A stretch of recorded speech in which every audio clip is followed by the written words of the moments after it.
Legend. అలాగే జై బాలయ్య. ఒక్క మాటలో చెప్పాలంటే బాబు, శ్రీకృష్ణ పరమాత్ముడు చెప్పాడు, బాబు నువ్వు కష్టపడుతూ పని చేసుకుంటూ వెళితే వెనకాల ప్రతి అవకాశం నిన్ను వెతుక్కుంటూ వస్తుంది అని.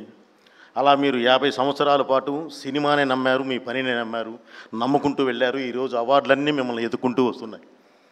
సో ఇది 50 సంవత్సరాలతో అయ్యేది కూడా కాదు బాబు. మీ ఎనర్జీ నాకు తెలుసు. ఇంకా ముందు ఇంకా ఎన్నో సాధించాలి, సాధిస్తారు. ఎందుకంటే మీ పనినే మీరు నమ్ముకొని పెడతారు, అవార్డ్స్ అని కాదు.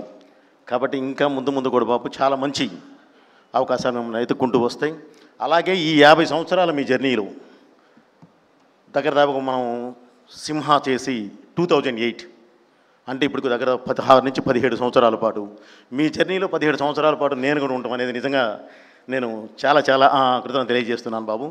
Thank you very much. ఒక్క మాట మాత్రం ఇప్పుడు చెప్తున్నాను బాబు, మీకు ఓపిక ఉన్నంత వరకు, మాకు ఓపిక ఉన్నంత వరకు మిమ్మల్ని వదిలే ప్రశ్నే లేదు. ఈ పరిశ్రమ మేము మిమ్మల్ని ఎన్నంటే ఉంటాం మేము. థ్యాంక్ యూ బాబు. అలాగే world book of records CEO గారికి, అలాగే మీ టీం అందరికీ sir, thank you very much. జై బాలయ్య. Thank you.